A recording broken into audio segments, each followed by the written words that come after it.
While we take a couple of days off construction, I want to give you an idea of the design process behind this build. I've seen a lot of designs and I've been given a lot of suggestions from a lot of different people. In particular, internet forums, several books that I've read, and there's a place in Brisbane called Ultraphonic Acoustics, and they provide products and advice on how to build these studios. Some of the designs that I'm using are things that they've suggested or modifications of things that they've suggested. So this is not all my knowledge, it's all stuff I've learned from other people and I'm sharing it with you.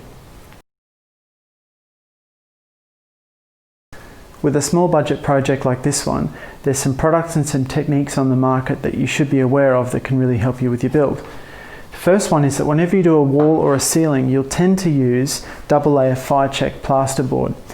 Now, this is not plasterboard, this is just 2 layers of MDF that I've glued together, but it's the same sort of thing and it'll give you an idea of what I'm talking about. Between the 2 layers, I've got a green line that I've drawn. Now that's to represent another product called green glue. So green glue comes in these caulking tubes, and I'm using an equivalent product called Quiet Glue Pro. It's a little bit cheaper, but it does the same thing, but I'm just going to keep calling it green glue. Now green glue, when it's sandwiched between 2 layers of fire check, adds about 90% more dampening or soundproofing than what you would normally have with just the fire check. So it's an incredible product, and it was, before it existed, people had to, think of other ways to do this, sometimes with a vinyl sheet or some sort of heavy plastic or vinyl sheet that would go between them, but this product is sensational. The other product that you should be aware of is green glue sealant. Now this has got a different purpose. You don't sandwich it between the fire check. You actually use it to run along all the seals, along the top edges of a room, down the sides and along the floor. So you use this to stop any little extra air gaps that might be there after you've done the plastering. Okay, let's talk designs. Now, what I'm about to show you is probably the most ideal design for a small studio. You would have 2 rooms, an inner room and an outer room, and there would be something a bit like these mock-ups. So the inside room would have 2 layers of fire check with green glue in between. The outer room would have the same thing, 2 layers of fire check with green glue in between, but they're completely decoupled and they're on their own freestanding frameworks. So this has probably 3 main advantages. The first advantage is that because they're decoupled, the soundproofing is fantastic. The other advantage is that there's a big air gap between the inner layer and the outer layer, and that's also good for soundproofing. The third advantage is that because you've got the sheeting on the inside and the outside, everything's very accessible if you needed to do a repair further down the track. So if there's a problem with the studio and you wanted to do a repair, you could simply pull off a wall, do the repair and put the wall back on. It's not a big deal. Now, as great as this design is, I can't use it for my studio. And the reason is because I can't put a layer of fire check along the top of my joists because there's so much framework up in the ceiling. So this design doesn't work for me. The next design I'm going to show you is one that I got from Ultraphonic Acoustics in Brisbane. So I can't take credit for this one. It's a great design, and let me show you how it works. You basically take 1 stud wall and you plaster on both sides of it like that. You then plasterboard underneath the joist, and you use this device here called a resilient hanger to hang a false ceiling just below like that. Now this design has some real advantages. The first advantage is that you only need to have 1 stud wall, not 2. The second advantage is that you get a lot of ceiling height. You don't have to lose too much of the ceiling height with the resilient hanger.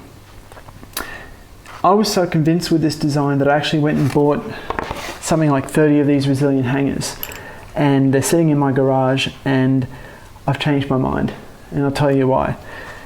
For me, I was nervous about the false ceiling because it's not allowed to touch the wall.